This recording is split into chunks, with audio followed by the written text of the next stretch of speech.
Fala você conectado para mais um vídeo aqui no canal, sou o Eduardo Ferrari, trago assuntos importantes sobre o nosso Vasco. Peço para que você não pule sequer uma parte do vídeo, aproveita para se inscrever no canal, aqui embaixo tem um botão escrito inscreva-se, já se inscreve, cola o dedo no like, porque o like ajuda e ajuda demais no trabalho aqui do canal Vasco Connect, tá certo? Galera, como vocês podem ver, estou no aeroporto, indo para Curitiba agora, desculpa se vocês escutarem algum barulho de fundo, ruídos de fundo, é por isso e tal, tem um alto-falante aqui também, a moça falando no alto-falante toda hora. Então, pode ser que atrapalhe em algum momento da nossa comunicação aqui no canal, beleza? Amanhã o Vasco enfrenta a equipe do Curitiba, né? Então, assim, é um jogo que o Maurício Barbieri deve fazer algumas alterações, ele precisa testar o time também. Testar, quando eu digo testar, gente, eu estou querendo dizer a seguinte questão. O Vasco já sabe que vai perder para a seleção brasileira o Andrei Santos e também o Marlon Gomes, ou seja, ele precisa...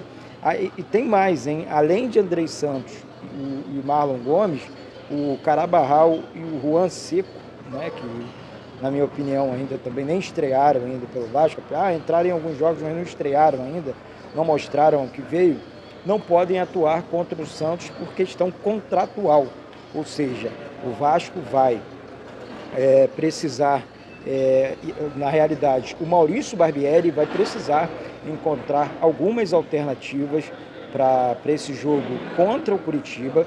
Na minha opinião, vou deixar mais uma vez minha opinião, por mais que ele queira escalar os três atacantes, três volantes, na verdade, junto com três atacantes, eu queria muito ver o Orejando jogando, fazendo essa função entre meio campo e o ataque. Não adianta, que na minha opinião é o reforço que o Vasco precisa nesse meio campo. Quando eu falo reforço, e muita gente fala, pô Eduardo, que reforço é esse? Cadê o reforço?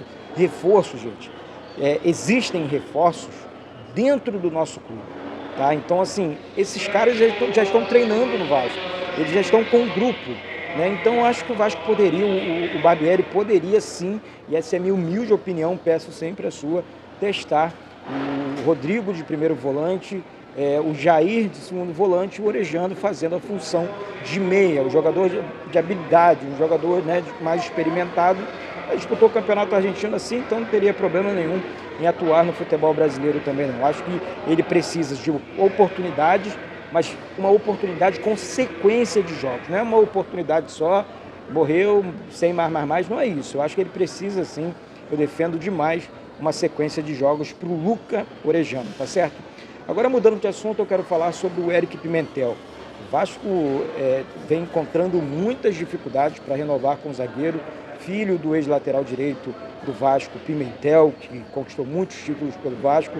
É vontade do pai do jogador que ele permaneça no Vasco. E o Vasco acionou a Ferge, né, para renovar com o atleta, né, de 20 anos de idade só. É um excelente zagueiro, é um impasse, né? O Vasco vive esse impasse.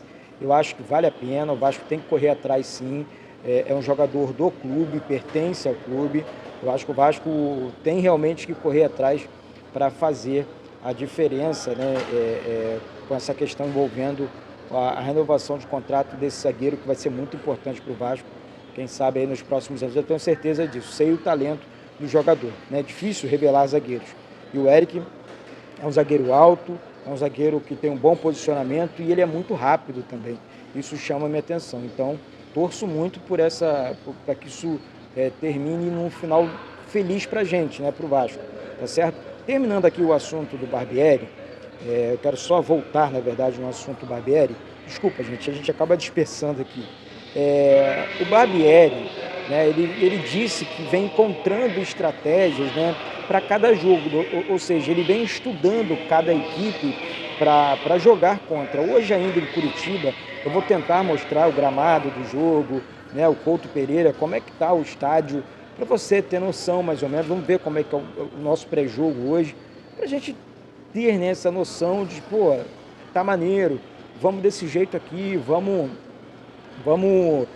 enfim, para esse jogo conquistar esses 3 pontos para o Vasco começar a subir na tabela de classificação e tudo mais, tá bom? Então, essa questão eu acho muito importante.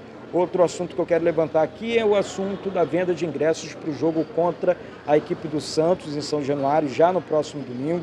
Estaremos juntos também, mais uma transmissão.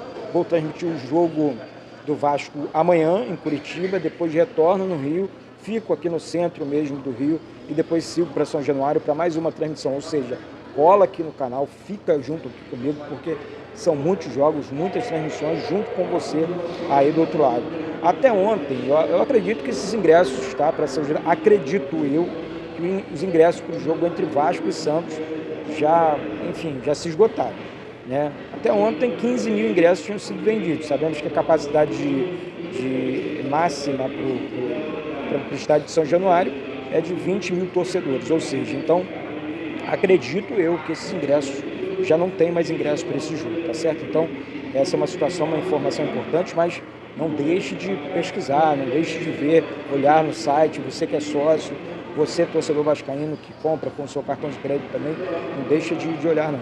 Essa situação, outra situação, são várias questões para a gente tratar aqui, eu vou falar para você, a parada atrapalha muito mesmo, gente. Olha, volto falante. Então, assim, eu vou falar sobre esse jogador aqui, não sei se vocês vão conseguir ver. Tá? Vou colocar na capa também, é o Douglas Luiz, menino revelado no Vasco, né? 25 anos de idade, tem vontade de voltar para o Vasco, né? Eu torço muito pelo retorno, acho que faria uma grande diferença nesse meio campo do Vasco, pela sua experiência, pelo seu jeito de jogar, pelo seu desejo e pelo seu amor pelo Vasco, né? Acompanhei o início da carreira dele, é muito novo ainda, né? Tipo, é um menino aí que eu acho que caberia aí nos padrões 777, né? É uma situação que realmente chamou minha atenção, o desejo dele voltar ao Brasil e o desejo dele voltar para o Vasco, né? Então vamos esperar a cena dos próximos capítulos, porque eu vi a notícia e estou passando para vocês aqui, porque não passa de especulação. Assim também com a questão envolvendo o Paulinho, né? Então, está acontecendo algumas matérias, que tem gente dizendo que o Paulinho hoje no Atlético Mineiro não está bem no Atlético Mineiro, não passa por um bom momento e tem um desejo de voltar para o Vasco e teria pedido a algumas pessoas ou confidenciado que quer voltar já a atuar com a camisa do Vasco da Gama. Agora, se é verdade ou não, eu não vou afirmar isso aqui, né? O jogador que nunca negou a vascainidade dele. E vamos, mais um jogador, vamos esperar a cena dos próximos capítulos. A janela, até porque com 6 jogos do Campeonato Brasileiro, o Vasco não pode tirar nenhum atleta de outro clube. Nós vamos para a 5ª rodada já, então não acredito nisso, né? Não acredito que o Paulinho retorne para o Vasco, estou sendo sincero com vocês aqui, isso é uma mera especulação. Deixa eu falar também sobre os próximos jogos do Vasco, e eu quero o seu palpite, tá? Tá? Eu vou falar, deixa eu ver aqui, 8 jogos, tá? Eu quero que você fale, pô, Eduardo, o Vasco vai somar tantos pontos em 8 jogos. O Vasco enfrenta a equipe do Coritiba, do Couto Pereira, depois Santos em São Januário, São Paulo no Morumbi, Fortaleza na Arena Castelão, Flamengo, Maracanã ou São Januário, já foi confirmado esse jogo para o Maracanã, Internacional no Beira-Rio, Goiás em São Januário, e 2 jogos seguidos importantes aqui, por isso que eu peguei isso para puxar para vocês aqui, Goiás em São Januário e Cuiabá também em São Januário, ou seja, dá para o Vasco pegar, acho que é a concentração total, o Vasco só tem o Campeonato Brasileiro para disputar. Se o Maurício Barbieri focar aqui, ele consegue aí as primeiras colocações da tabela do Campeonato Brasileiro. Eu não tenho dúvida disso, né? Hoje o Vasco deixa eu ver aqui, deixa eu puxar aqui a tabela para passar para vocês, gente. É o 11º colocado. Em caso de vitória, o Vasco vai a 8 pontos, já sobe, já ali praticamente para o G4, né? Hoje o aproveitamento do G4 tem o Fortaleza, né? Cruzeiro, Palmeiras, Botafogo. Ou seja, dá para chegar, dá para se, enfim, partir para cima aí e enxergar um pouco mais nesse Campeonato Brasileiro. Hoje tem rodada, a 5ª rodada, na verdade, começa hoje, com Internacional e Atlético Paranaense, Santos e Bahia, Bragantino e América Mineiro, Cuiabá e Atlético Mineiro, Flamengo enfrenta a equipe do Goiás, Cruzeiro enfrenta a equipe do Fluminense, Palmeiras e Grêmio. Amanhã, Coritiba e Vasco, Botafogo e Corinthians. E fechando a rodada, Fortaleza e São Paulo, tá certo? Então daqui a pouco encontro vocês em Curitiba. Fica atento aí, fica ligado com muitas informações sobre o nosso Vasco. Vamos ver se a gente pega a chegada dos jogadores, vamos ver se a gente encontra o time do Vasco e levar esse Vasco até você, tá certo? Mais uma vez, se inscreve, sobe o like aí, você que acredita na vitória do Vasco, você que curte o canal aqui, rumo a 100 mil inscritos, bate no peito e diz: isso aqui é Vasco da Gama. Um beijo no coração de todos vocês, Deus abençoe e saudações vascaínas.